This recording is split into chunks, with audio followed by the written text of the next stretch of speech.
have a neat award there. It's called the Grit Award. Gerontologists raised in the South. Right. I'll have to put on my Southern accent because I wasn't actually raised here, but I've been here for 20 plus years. So I called somebody ma'am the other day and I thought, okay, I have become a Southerner. I said, yes, ma'am, to this 80-year-old woman standing in the grocery store in front of me. And I thought, I have become a Southerner.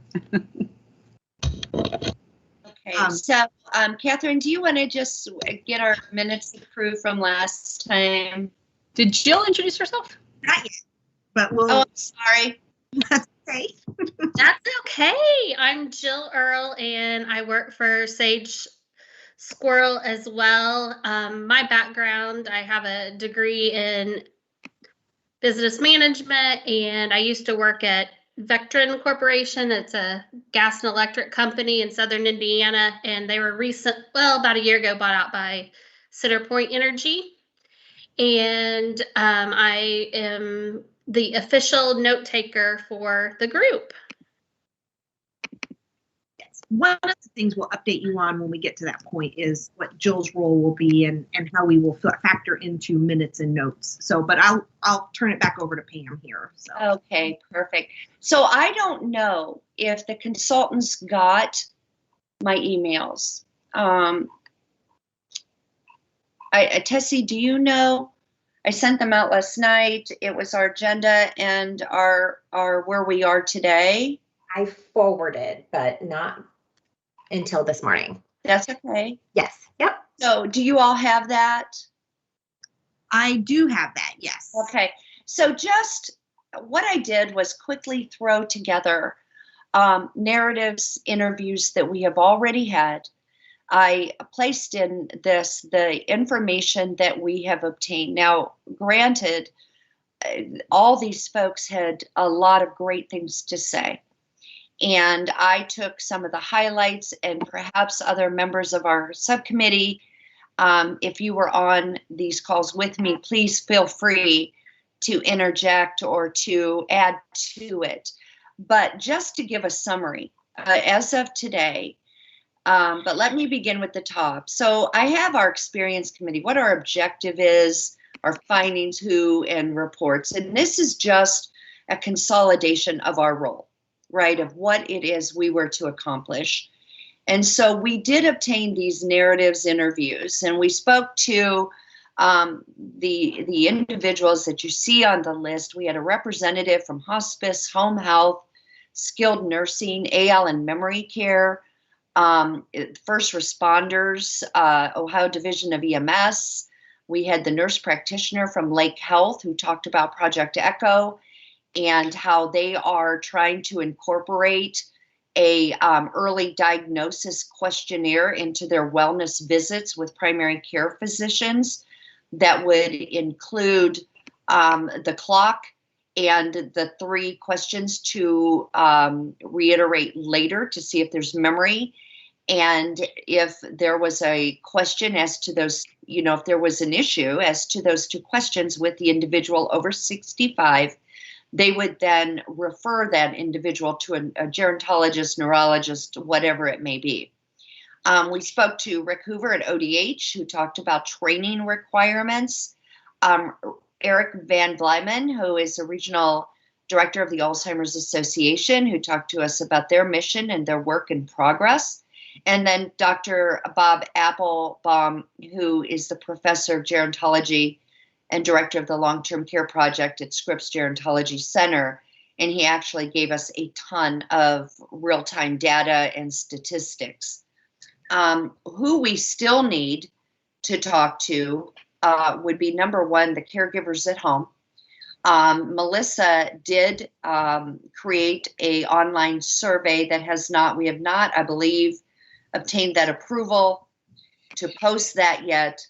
But we would also like to interview some individuals in person, so some caregivers that are working with their loved ones at home. But we would also perhaps like to speak to the frontline caregivers in institutional settings, whose perspective is going to be a lot different than the COOs and the CEOs. So we would love to speak to a couple nurse aides, nurses, social workers that are dealing with individuals diagnosed with Alzheimer's or related dementias on a daily basis to get their input. So moving forward, and I'm not going to read every single statistic, but the takeaway here is that women require a lot more support. And the reason for that is their husbands are dying sooner. Their benefits are not quite what that is of a male.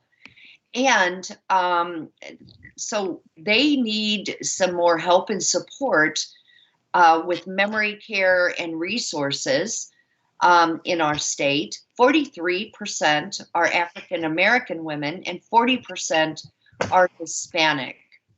And so we can definitely see where a focus needs to be. Less than 22% of our elderly are living in nursing homes and or living in memory cares. And so the majority of our individuals in Ohio with Alzheimer's or related dementias are still living at home. And many of them are being taken care of by their loved ones. AL occupancy in Ohio, though, is increasing. And so we're going to be seeing more people with early diagnoses of Alzheimer's and or dementias, or spouses with those diagnoses moving to ALs. Predicted memory care will be our biggest challenge due to beds and cost. It is very expensive. It's an average of about $5,000 a month. However, there is a lot of waiver programs, and those do affect the majority of those individuals that are living in AL today. We also have to consider the severely disabled, those with Down syndrome, that are also experiencing Alzheimer's and related dementias. Ohio has the 6th largest population of elderly. And so we can definitely see that this is a growing need. We're not even at the pinnacle of our need. And as baby boomers age, we're going to be seeing such a huge jump in the need. The Alzheimer's Association shared with us, again, services will impact women more. They do have that 24-hour hotline. They get very desperate calls at night. And perhaps the need for more of that and more of that helpline resource is going to be a consideration that we might want to think about. They do have a fabulous program where they care plan with families, where a family could literally call them, say, I just don't know how to take care of mom. And the Alzheimer's Association volunteers will help them out with developing a plan of care. In listening to this discussion, it is apparent that there's more of a need for that. And the families taking care of loved ones at home are often working. They have their own lives. They may have teenagers at home or even smaller children. And so they're trying to juggle all of this at home, and they're not always looking, or the resources available to them are not apparent to them. And we're learning that even from our own group, that all of us have said that as well. We wish we would have had access to resources or at our fingertips. And I can say that many times the caregivers at home, they don't have the time to Google all this or to research all this, but the need is they certainly wish that somebody would show up at their door, or that there was an easy sign that they saw somewhere to call and reflect. ODH, Rick shared with us that albeit there is a mandatory dementia Alzheimer's training for all staff in skilled nursing and also in AL, it's not a designated training. And so even though CMS for the skilled nursing side sent out hand in hand, that's not a requirement. They're just required to have this 4-hour training and then an annual follow-up training. And so there's certainly opportunity with enhancing that training or making it more caregiver centric or to be more individualized. because not every person who has Alzheimer's or dementia carries through that journey the same. And we have certainly learned that throughout these narratives. Hospice. So we spoke with Hospice of the Western Reserve, and they are just light years ahead of other hospices. They do a fabulous job with training and the programs that they offer their families and the programs that they offer their staff. They even they use the virtual dementia training for staff. And we also spoke to another gentleman, and I believe it was AL, where they also use, or maybe it was the skilled nursing, I'm so sorry, but what other entity used the virtual training for staff where they put on the headphones and things are happening that the actual person with Alzheimer's and or dementia would experience. And so that gives that caregiver or that staff person intimate knowledge of those things, such as the decrease in visual acuity or the hearing of the many noises and sounds in their head. They are also part of Dementia Friends training, which is developed by the Ohio Council for Cognitive Health. And then Bonnie Barmer is a huge part of that, and she is on the committee. She's on the bigger committee and another subcommittee. So definitely a person that we would want to reach out to. They recommend giving caregivers a focus on less of what's done and focus on how it's done. And again, keeping in mind that the person with Alzheimer's and or dementia is going through an individual journey. Not everyone is the same. And that's going to be a huge message that we should probably be looking more at. The concept of not forgetting the person inside. They are also part of a really cool program called Flight to Remember, where they have a person that flies drones and has contacts all around the world. And so before that person who is in early stage Alzheimer's and or dementias is able to express wishes and desires, as it is in any hospice person or patient. So for instance, if I'm still cognitive enough to say, you know what, I always wanted to go to Japan, or I always wanted to go to Berlin and see a specific chapel or whatever it may be, they can, what do I want to say? They arrange for a drone to be flown over that area, maybe in real time as I'm watching it. And it can also get recorded, so I have it for years. It's such a fabulous program. And then they also talked about the Alzheimer's support dogs that are from Scotland. And these dogs are specifically trained to remind the person of different functions. And to this day, I'm not quite sure how that works, but I was so intrigued with that. TL and memory cares, their big message that Alzheimer's and dementia care is not one and done. It's always evolving, and it's always different, and it's always individualized. And in listening to the trainings that are mandatory outside of just a training for the institutional care, perhaps not that is all being reiterated specifically, even though there's great trainings, and maybe something more to think about. Staff education is the key to better care. It takes a village. We were told that care paths do not work due to the individual journeys, even though these individuals have similar behaviors. It's not always the same, and their life journeys are so different, and that definitely plays into where they are today. SNFs. Yes, ma'am. May I jump in? I'm sorry. Pardon me. I missed something you said about something that doesn't work because of the individual journey. The one and done. One and done concept. And then there was something about a care pass. Yeah. And so many skilled nursing or ALs memory cares will develop care pass.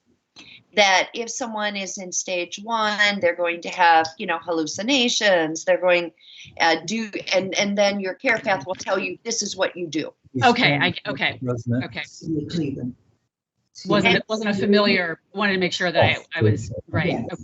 Yes. Okay. And skilled nursing, you see that a lot. You'll see these care paths. Right. Can I ask one other question? I'm Yes, sorry. ma'am. Pardon me. I'm going fast, so please do. Okay. I don't know how much you have left there, so I don't want to derail you. I know Yanda had a couple of questions as well. Are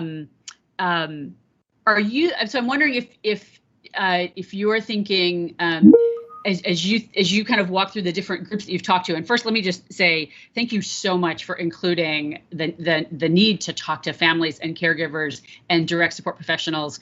Such a huge part of this process, and the folks who have incredible information.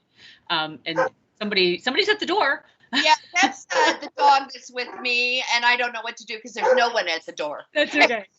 Are you thinking that each of these sort of individual pieces are places that we need to, as part of developing the report, places we need to explore, or? Yes. I think that the highlights are the places I think we really need to focus. Okay. Thank you. And Just wanted to get some context. messages. Okay. I don't, you're giving us valuable stuff here, and I don't want it to get lost. But I think some of what we learned in the last week, and unfortunately, we didn't get to have the meeting with you guys last week that we had with the other 2 committees, which was just about what our role in this was going to be and how we were going to kind of move forward over the next couple of weeks. But as you share information here, you are talking about what I think I'm hearing here are some findings and things that are going to sort of be pointing the committee in the direction of recommendations. And I have an update here that is quite germane to the timeline of this report, how this is going to be structured. And I don't want to get as bogged down right now in content because of the fact that the process is going to change a little bit here. Okay, so what would you recommend? So can I take a moment here and update the group with developments from the last week and sort of how we see the next few weeks shaping up? Yes, please. One of the things that we have observed for sure is the 3 committees all have a very different personality and flavor. Some of you are very well along the way. You guys are actually talking about findings, whereas the other groups have kind of moved on to recommendations. And last week we sort of said to them, we've got to kind of bring you guys back to findings because you're jumping ahead. And that was actually one of the things that we talked about with, we've been in a lot of conversations over the last couple of weeks with ODA. And on Thursday, we met with Director McElroy as well as Leader Yuko and Senator Wilson. And what we told them was what we are hearing from the department, what we are hearing from the legislators, and in fact heard from Senator Wilson in that conversation was the desire for a very robust Ohio-focused report that actually had a lot of input from people impacted by dementia, which is absolutely in the wheelhouse of this group. What we told them was the timeline that you are on makes that virtually impossible. Can you do a report by August 5th? Yes, you absolutely can do a report, but you're going to rely a lot more on generalities. You're not going to get the public input piece. It would not be a good substantive report about the picture of dementia experience in Ohio, the picture of dementia services and medical clinical issues with dementia in Ohio, that what we hear everybody saying is what they want. And recommendations would have been recommendations in large part cobbled from just research about who's doing what and what can we replicate, not necessarily anything that's going to come from the knowledge and experience that exists in Ohio. And so we talked with them about changing the timeline. And so what we are essentially doing, and we've got what I'm calling an agreement in principle for, but there are still details to be worked out, is we've got this agreement in principle that on August 5th, the report that will be due, and there will be a deliverable on August 5th, but it will be a findings report. Because the legislation calls for findings and recommendations. Correct. And you guys are actually doing, it sounds like you're doing a lot more with findings, whereas the other groups have sort of jumped ahead. They've sort of skipped over findings and said, we know all this stuff, here's what we need to do. And we've kind of got to bring everybody back to get on the same page and be very focused on findings. And to your point that you made a little bit earlier, those findings really need to be supported by data, in many cases driven by data. And all of the committees are in very different places with regard to data as well. There has been some sharing, not a lot of active cross-committee discussion though, and many of the things that you all three committees are talking about cross all the committee lines. That becomes that's problematic because it's both duplicative as well as potentially leading to multiple sets of conclusions, which is so problematic. So we'll put a pin in that and we'll talk about like how we get to findings, but essentially the project has now been broken up into two phases. There's a finding report that will be due to the legislature August 5th, which is the existing due date currently for the full report. And then there actually is going to be a second phase of the project. And the second phase of the project will conclude with a more robust recommendations report that may have a lot more in it in terms of public input, because we're concerned about the timeline for gathering that for the findings piece. But that's really going to be what I would almost think was the intended report for August 5th. Yeah. We don't know yet is the actual date of that report. Senator Wilson, told ODA that they can have, 90 to 120 days for that report. We are now working with ODA, and I expect that we will have a decision Friday as to what that timeline will look like for that second phase of the report. And that then will help drive the rest of our time frame. We'll back into like a meeting schedule for everything going forward once we know that date. Okay. We have to know that date soon because Senator Wilson will need to amend the legislation, and the legislature adjourns for the summer, June 25th. So they've got to get that piece done ASAP, and that's why that's not going to drag out for a particularly long period of time. So that's a little bit of an update about kind of what's been with the report itself. Yonda, this is Doug Beach. We got a couple things, and Pam and the group has done a really good job on this. And but Catherine and I come at this at a little bit different angles. Catherine comes at it the skilled side. I come at it at the home care non-skilled side. So on the home health side, we haven't really talked to anybody that's doing home health non-skilled. And so there's, if we look at the statistics and you brought them up, we run the Medicaid waiver program up here in Northeast Ohio, passport program, mostly. And so we can talk to some experts there, and then we can talk to some home health experts, which is closer to the ground floor, Pam, that you were talking about earlier. And then I still think, and Catherine and Bev, you may be able to help me out here a little bit. I still think it'd be useful to talk to somebody in the Aging Disability Resource Network, somebody that's looking at the, they help do the old PASSAR, they help do the delineation, lack of a better word, to confirm whether somebody qualifies for Medicaid from a functional perspective. And part of that process includes a care plan. And so it would just be interesting to have that as one more piece in our arsenal. And again, it can be, Pam, closer to what you've been doing lately, is just have people call in and talk about it.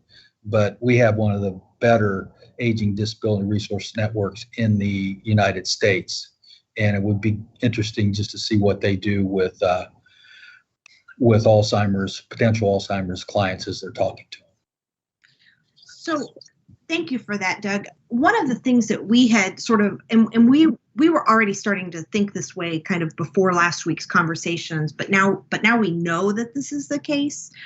And as far as, the fact that we need to have sort of, as consultants, in order to support the task force as a whole, meet its requirements for the report. And don't get me wrong, even dividing this into a findings report and a recommendations report 90 days later is still a steep challenge time-wise.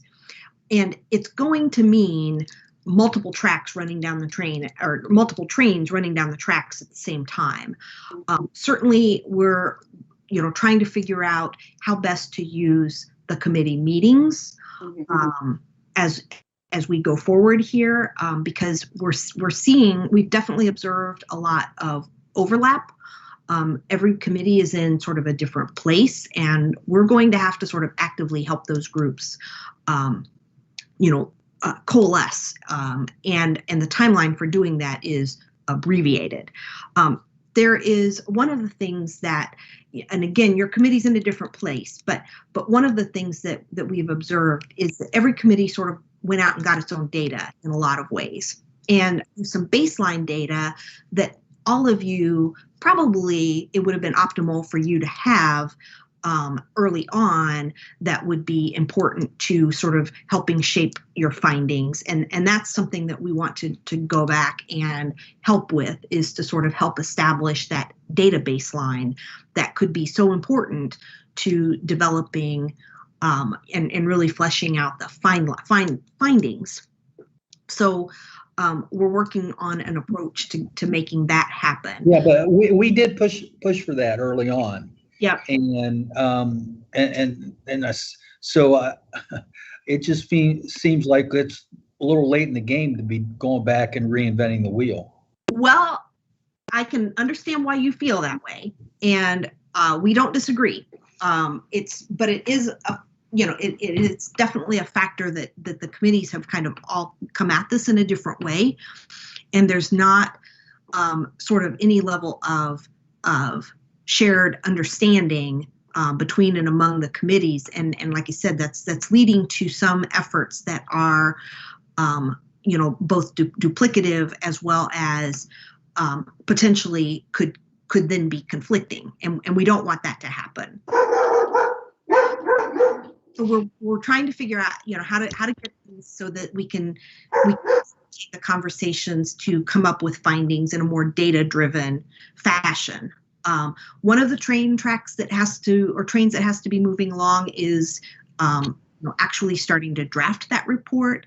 And one of them is that, as we're looking at the committee meetings themselves, and knowing that while we don't get access to the task force as a whole until June 26th, that we may need to kind of use these 3 standing committees as subgroups of that task force over the next couple of weeks to accomplish a couple of things.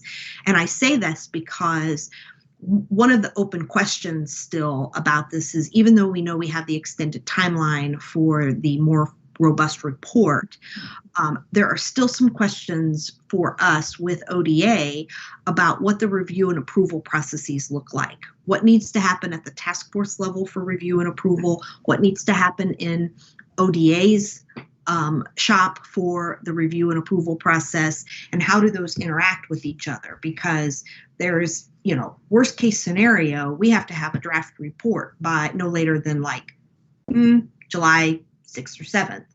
And there's not much time at all between now and then. So how do we use the committees to bring that findings draft out and to do it in a fashion that really captures the Ohio flavor of the report. So you may see us asking the committees for possibly some longer conversations. You may see us reaching out to individual committee members for informational interviews that is germane to your actual area of expertise. I think what you mentioned about the ADRC network is spot on. I've been a little surprised to not hear that discussed in any of committee meetings to date. So, we'll be doing some reach out for that purpose as well. What we want to also be doing is supporting the report by, we'll be taking over doing the minutes for meetings, and that's what Jill's role is here. She's taking notes and she's flagging action items along the way, and will help report those out. So that you guys as committee members can really focus your time and attention on participating in the discussion, focusing on your contribution from that standpoint, knowing that some of the administrative details are taken care of. We're really working to support the process. I know that's kind of a lot for right now. And again, I can't emphasize enough how some of this is driven by the fact that the committees are just all in such different places. And we kind of have to bring everybody back to coalesce at a certain level, focusing on findings and making sure those findings are well supported with the information that we have. So if I may interrupt here, do you have an outline in mind? Are you providing an outline to to Pam and Catherine so that they can guide what you need from us as a committee to help produce this or help kick the can down the road a little bit? Well, and is it a process that would be better in everybody for us to kick it down the road, but then for Pam and Catherine to be involved with the other 2 or 3 committees, I forget how many, in coming up with helping to put substance to that outline? So that's actually something that is on our radar with ODA. And, we did speak when we spoke, I think it's been a week and a half ago, when we had individual meetings with each of the committee chairs. And we spoke at that point that we would probably be in the next week or so taking a much more active role in facilitating these meetings, developing the agendas and helping get that discussion driven forward, in order to make sure that we bring the conversation to the point of the report appropriately. Now we know that the report that we're driving at is much more findings focused than recommendations focused, and that's a good thing. But the actual outline we don't have yet, because again, it's that timeline issue that we still have to get. We need an answer from ODA first on what the actual timeline is going to be for the second report, and the other timeline that we have that is impacted is the question around reviews and approvals. Once we have those questions answered, we'll be able to develop a more fully fleshed out outline of what we need to accomplish in each of the meetings that we have going forward that will help us. Well, but I feel and I've been in state and government for a while. I feel that anything that does not contribute to that outline is kind of going to be a waste of time. You mean an outline for the report itself? Yes. Okay, so that actually does bring us to what we wanted to discuss with the group today. And because there are multiple different ways to approach how the report is structured. And it's absolutely something that we wanted to talk with each group about, because the legislation, of course, is framed in the 28 points. And those 28 points are grouped into 3 buckets. The committees have been organized in 3 buckets as well, but the 3 buckets that the committees organized in don't actually track with the buckets in the legislation. We know we're going to be producing 2 different reports, and each report, the legislators and Director McElroy were clear that they want these to be 2 standalone reports that are complete in and of themselves, but they have to relate to each other. So we know that piece. What we don't really have a great handle on is how we should shape the report itself. So we wanted to kind of talk with each group this week about what that looks like. And I'm going to actually I see a hand, so I don't want to ignore that hand. I'm going to turn it over to Leanne because she's going to sort of help us with that discussion. And I'm also going to note that I have a hard stop at 2 because I have another conversation I have to be in. And I think I understood Pam to say she had to leave at 1:45. Yeah, I have my hand up, and I just wanted to say that I do have to jump off. Catherine is my right hand here and will give me or will inform me of what's going on, but please ensure I get any emails or next steps. And I thank you so much for your help. Absolutely. So I think the question we are trying to spend the last probably 13 minutes on, maybe 12, is a question around how you may have, as a group, talked about the report being framed. Have any ideas already been floated by this group previously about how the report should be organized? Or do you have any thoughts about how that should be done that we should take into consideration as we are writing this? Or do you just want to see, here's the outline, here's what we're filling in? Yeah, so before I go, I can answer that we do not. We do not have any forum for how that is presented. And we would like some help in doing that. Okay. Pam. Thanks, Jonda. I just wanted to make sure that I was about to repeat a question that I wanted to make sure you were expecting to hear me ask. So, and Doug, I see your hand as well. I'll tell you what. I was waiting for you all to tell us what it was supposed to look like. Right. Well, so there's a valuable, I think, segue. As you know, the original legislation or the existing legislation said findings and recommendations, and so because we have the opportunity now to kind of break that up, we also have this opportunity to think that through a little bit more.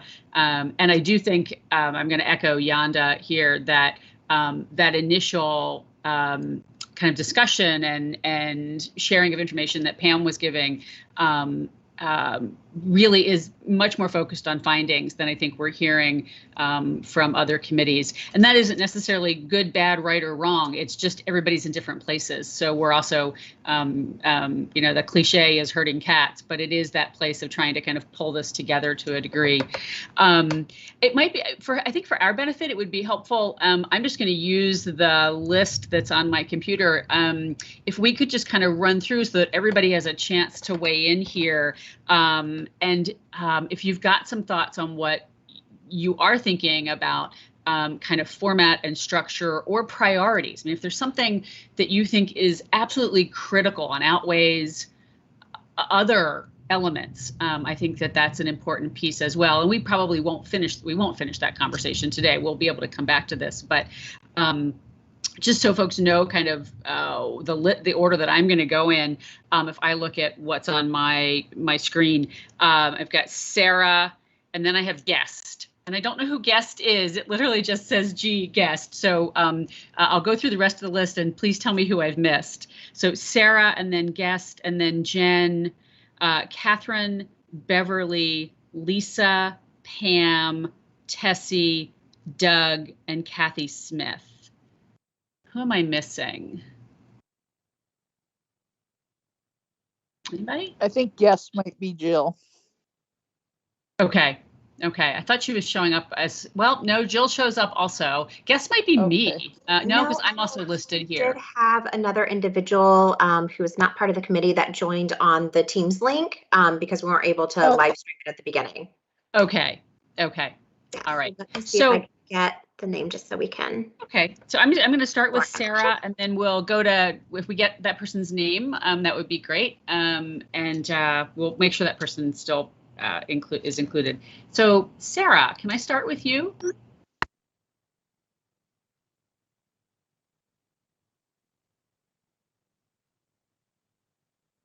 Okay. Okay. All right. Thanks, Sarah. Tessie, do we know our guest's name? Not yet.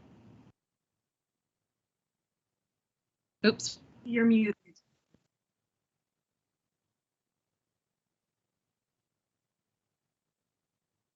Okay. And I have Lisa as well. So I'll keep going, and then we'll come back and make sure. So I have Jen next. Jen Blau? Blau. Mm-hmm. Wow. So Jen, your thoughts on, did you have thoughts on sort of how this would be structured, or significant priorities? One thought I had was that we would structure based on the constituents of this bill. So, certainly the way that Pam has outlined the findings so far of people that we've spoken with, home health providers, skilled nursing homes, assisted living, people like myself who are caring in home for a loved one, and first responders, and then talk about the priorities for each of those respective groups. And then, generally after that, be able to prioritize from there. And I think one of the components that we would lose in that potentially is discussion of diversity, equity, and inclusion. I know from Rod's and my experience living here in Central Ohio, we have a lot of resources readily at our fingertips, but that's really not the case in rural areas and, I would say maybe inner city or underserved areas. And I think we have to be really conscious to talk about those groups and ensure that the priorities that and recommendations that we have are going to meet their needs as well. Great. Thank you for that. Catherine. Hi. I feel like I should be looking at people, and I don't know everybody yet. So, hi there. Hi. So this is a theme that I've shared multiple times. Doug mentioned that I am in the skilled nursing space, and actually Leading Edge Ohio membership ranges from affordable housing and adult day to hospice and everything in between. And another element of our membership is that they are predominantly not-for-profit organizations. Some of them have been functioning well over 100 years. So they bring a really deep-rooted understanding of community needs. And so one of the things that I believe we need to have as a priority that I've mentioned before is framing our solutions in light of the community as a whole, and everything from we've talked first responders. I believe that Pam in the written report spoke to physicians, but ER docs, bank tellers, grocery tellers, the entire community is needing to understand what we have ahead and how we can best address the growing need in this area. So one of our members actually created a program called Dementia Inclusive Cincinnati, and they have on their website resources for an individual or their caregiver to begin to understand what dementia looks like and what it may mean and how to engage with all the resources that are out there. That's just one organization's approach to looking at their community and seeing a need. The AAAs are a part of this. I mean, we all are functioning together And so a solution that brings all the pieces together, I think, is critical. And the findings where we, the findings and having that as the basis from which the solutions are going to be recommended, I think absolutely is right-headed. Thank you. Beverly. Can you say again what that question is? I'm not sure exactly what you're asking. Yeah, so I think we have a variety of suggestions for how to organize this findings report and the final report. One suggestion has been sort of telling the story of the journey of dementia, the spectrum of dementia, kind of through the progression of somebody's life. At the same time, we have this critical need to back the findings with data.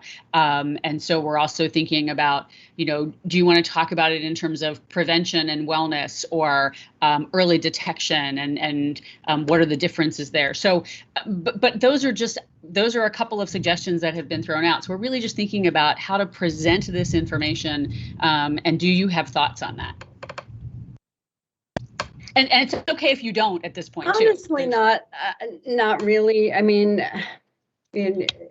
how the words get onto the paper is less important to me than having robust conversations. And I just honestly, I'm not sure that we've had a robust conversation about dementia yet. And the experiences of people in a variety of settings. I just don't feel like we know even a piece of the story yet.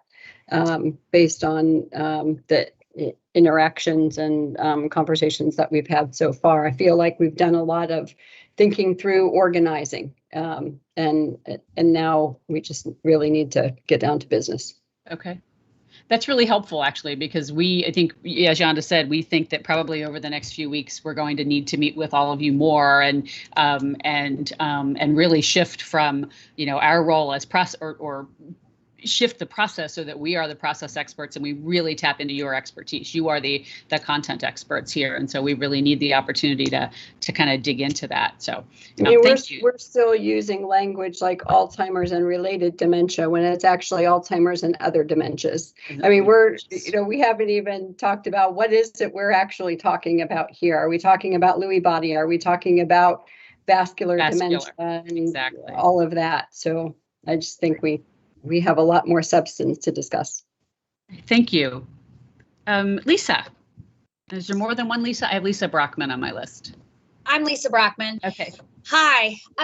Yeah, I echo a lot of things that people have shared so far. I think one thing that everybody on this group definitely shares is how passionate we are about doing better in Ohio. But we've been sort of very cyclical of, we're sort of keep rehashing the same thing. So I also agree that we could be a little more task oriented. I think everyone on this call is willing to help. They just want someone to tell me who to call, tell me what to write up, tell me whatever I need to do, and I'm happy to do it. So I think, that should be our focus for right now. I think structuring it following the traditional path of someone, and I know, if you've met one person with Alzheimer's or a related dementia, Beth,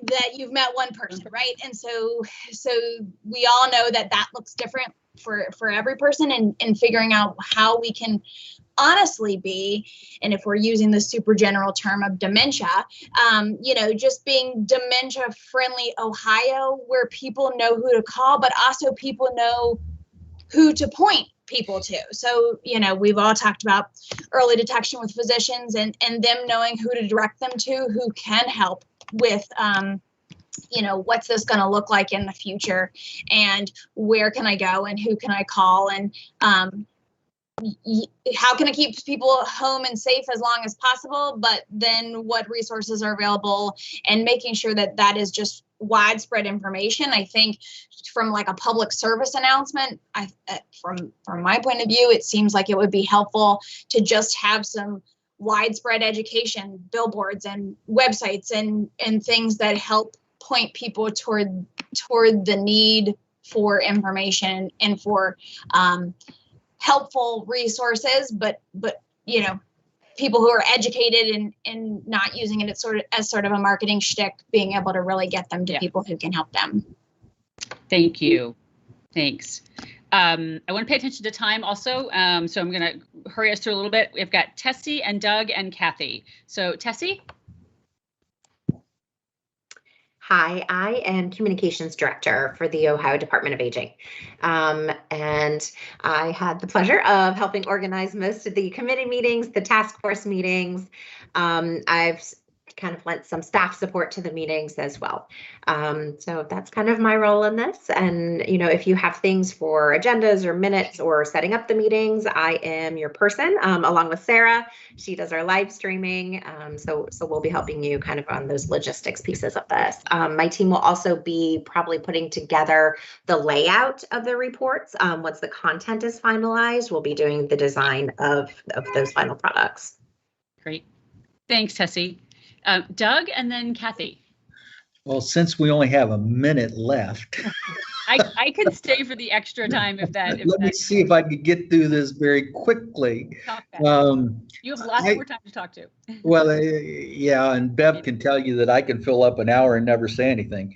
But in any case, I think one of the things that was most interesting to me is that almost everybody on this call had a personal experience with a family member. And Alzheimer's is one of those diseases that progresses over time and you don't necessarily recognize it in its early stages. So anything from my perspective that starts with that early diagnosis and creates avenues where people can be better longer is something that I'd like to see in this report. Thank you. Ooh, sorry about that. Dropped my phone on you. Thank you. And Kathy Smith, are you still with us? Is Kathy still here? Oh, I'm sorry that we had to. Okay. Hey, Leanne, may I interject right here because I need to get this done? Yeah. Bev, can I talk to you about a minute after this is all done? Thanks. Deb, you're muted, but we think that was a yes. Yeah, if it's quick, I have something else. Okay. Yeah. So I will reach out to Kathy, so I want to make sure we get her input. And is there anybody on the call that has input that I haven't captured? I believe that Kathy is a guest. She is not a member of this committee. Okay. Thank you. Thanks for that. All right. Then I think, did I miss any committee members? All right. Well, thank you for staying a minute over. Thank you, Jill, for taking our notes. Yanda, I know you probably have already hopped because you had another call. I think, will we see you all in a week? This committee meets weekly. Is that correct? Bi-weekly. Bi-weekly. Okay. So we will see you in 2 weeks. All right. Well, we may have to have some, we'll reach out if this is true. Do some adjustments. We may be right. We may be meeting weekly. Maybe some other. All right. Thank you all so much. Bye-bye. Bye.